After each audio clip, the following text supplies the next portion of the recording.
Increasing vehicle production and utilization have far-reaching consequences for our environment and public health. Vehicular emissions contribute significantly to outdoor air pollution. The transportation sector alone contributes 14% of greenhouse gases. 14%, I promise I'm gonna let this video play, I promise.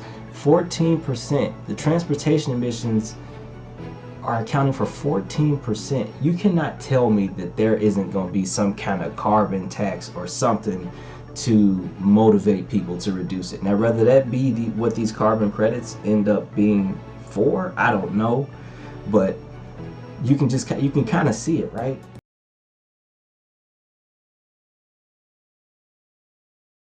Yeah, That's a good. I got a question. Why would Patrick's mother want to buy some? Well, I think where we're headed is that carbon will be built into products. Carbon credits will be built into services. So imagine Dovu as a stripe for carbon. So at the point of sale, when you purchase your coffee or whatever you want to purchase, there'll be a tiny, tiny sliver of a transaction that'll go to offset your purchase, and that'll just happen globally. And it'll all happen sort of behind the scenes. You could call it a carbon tax if you want to look at it negatively. You could call it a carbon tax if you want to look at it negatively, but on a positive side, every transaction that you make will have a positive impact on the planet. And that's I think inevitable.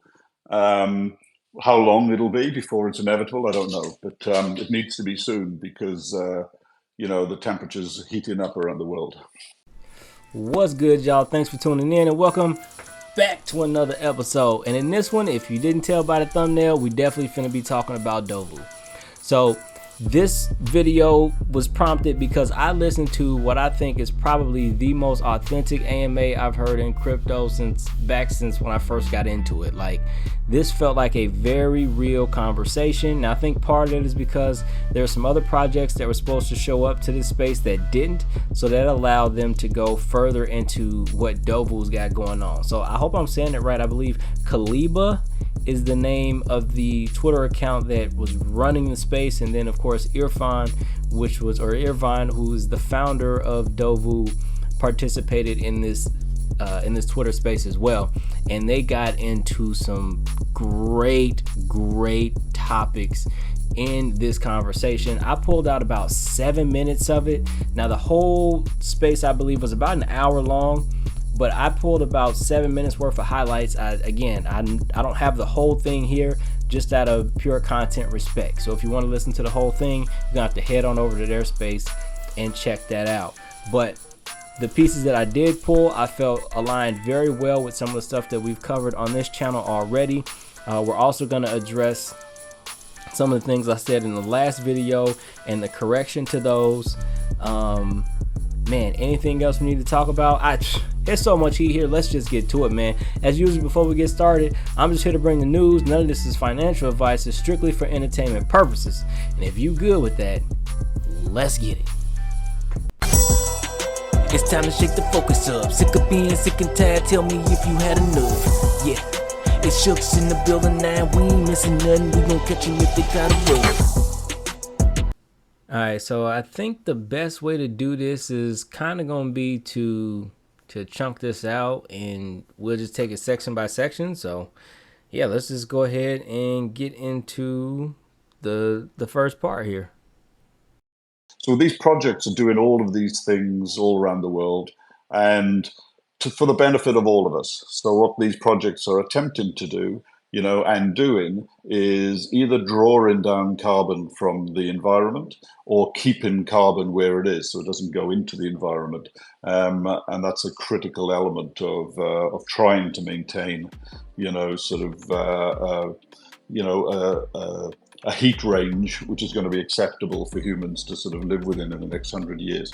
So these projects are doing that in the real world. What we need to do and what we do is digitize that so that it becomes something that can be measured and traded. Now, actually, I don't really know if I can break that section down much more than that. That was pretty plain language. I mean, everybody now want to talk about RWAs, right? It's catchy, real world assets. Is carbon not part of the real world? Is carbon not a real world asset?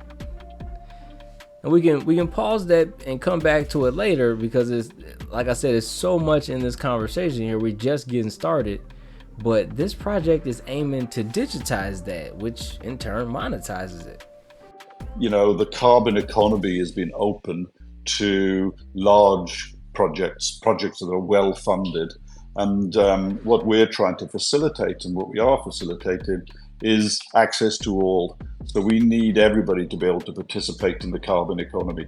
And you do that by leveraging technology. AI to do the documentation instead of a consultant. AI to do the documentation instead of a consultant. So you can sort of codify methodologies, you can sort of leverage learning, and then you can provide very simple questions to projects for them to answer, which can then be compiled into a very coherent and well-defined sort of document via AI.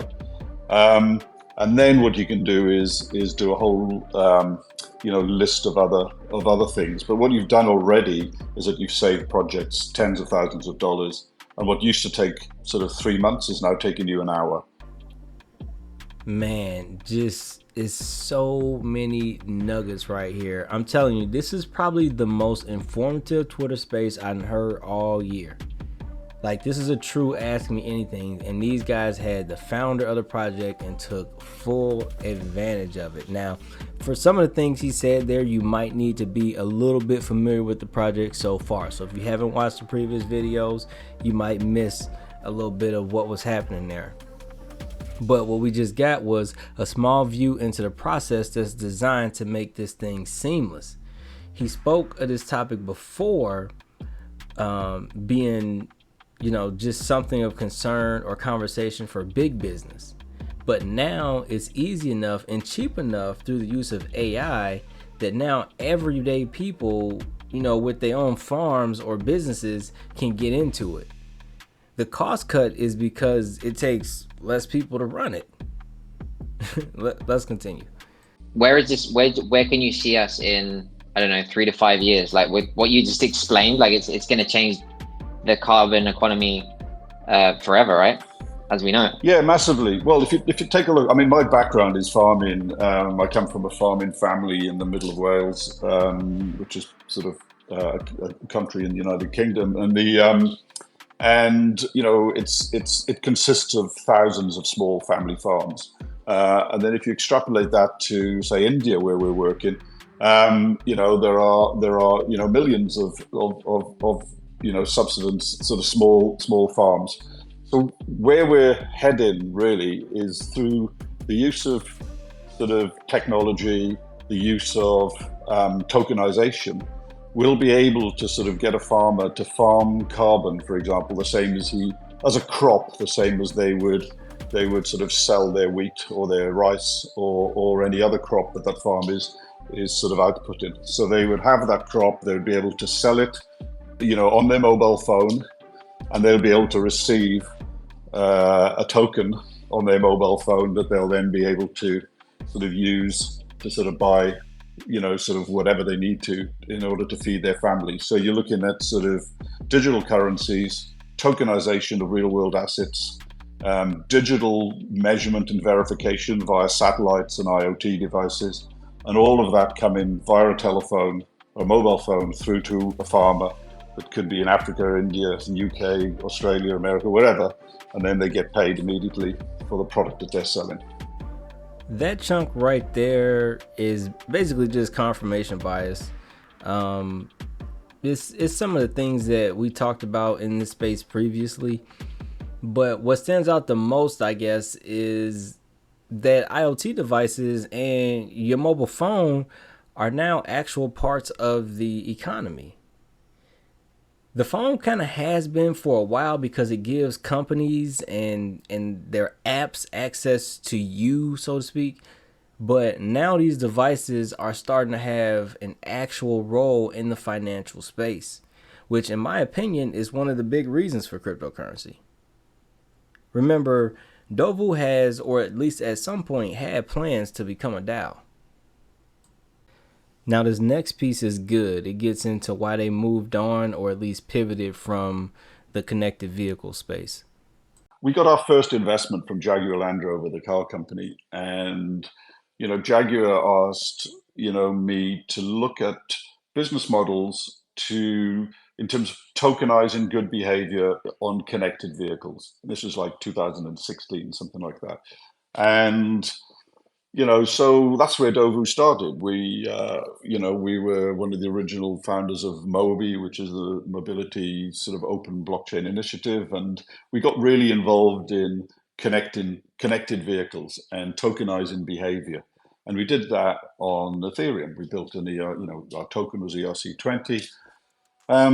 But we realized a very interesting sort of thought as an entrepreneur. After a few years of, well, maybe 2 years or so, 3 years of doing it, the mission, we weren't excited by the mission. And we were a little early as well in terms of connected vehicles and so on, but we just weren't interested or excited by the mission. And if you're a founder, you will know that being a founder of a startup is tough. You're kicked in the gonads every single day, and then you have the occasional highs, so there are, it's you've got to believe and be passionate about what you're doing. So what I got out of that is they was too early. But feel free, we got a comment section below. Feel free to leave your thoughts below. But they was too early. Let's think about this for a second. When we look at that mind map from back in 2016, adoption is key for all of this. He talked about rewards or tokenizing good driving behavior with connected cars. Well, data is needed for all of that. You either need these devices that the insurance companies offer their people, for discounts for the good driving behavior data, or you need people driving newer and connected cars. They would at least have to have satellite capability and then something else, IoT related to gather and transmit the data. So Dovu may have moved on or just shelved that idea for now, but as the vehicles on the road continue to change, somebody is going to jump back into this if they choose not to. Just my 2 cents. And then let's see here. The last part here helps kind of paint the picture of the importance of the actual Dovu token. Yeah, I know about the carbon system that is coming. If you talk about it openly, they say you're a conspiracy theorist and it's all nuts. I'm happy to be surrounded by people who do see it coming. And yeah, even if you can agree or disagree with carbon tax and global warming or whatever, but it is coming, and I think it's great that you're building a product for that on Hedera. Hey Patrick, don't even worry about it. I'm with you. I see the carbon market coming too, and people call me a conspiracy theorist as well because of that. But it's fine. They can watch from the sidelines until it's too late. That carbon tax is coming. It's gonna be here sooner rather than later. Dovu OS, as we call it, is the operating system that underpins everything that you do. So coming up, I think the most exciting bit, which underpins everything, is that you will need to have Dovu in your wallet, whether that's abstracted as a wallet for a corporate or whether that's a wallet that you're comfortable in having yourself. You'll need to own Dovu in order to access Dovu products and services. So what I just heard there is that if the Indian government is running a vehicle recycling program with this project, they're gonna need some Dovu. If these farmers want to use this platform to get reimbursed or paid for carbon compliance or responsible use, they're gonna need some Dovu. And back to where the video started, if some of these businesses want to show clean practices, they might need to implement some sort of a carbon tax of some sort that may run on a platform similar to Dovu. There is so much rare information in this interview that I was shocked. But as a fellow content producer, I couldn't give you the whole interview in this video. Go on over to Khaliba's or Irfan's Twitter page and catch the entire space. I'm pretty sure I retweeted it as well, but go watch it. You won't regret it. Irfan also goes into some conversation about what's happening with the farmers, right? And you know, the whys are definitely debatable, but the effects definitely are not. So I'm gonna have to cut it off. I'm gonna have to cut it off there, but go listen to the full conversation. But I tell you what, let's go ahead and we'll end this one with a question. Patrick, are we gonna see some kind of carbon credits in Earthlings? Patrick, are we gonna see some kind of carbon credits in Earthlings? Until next time, don't get shook.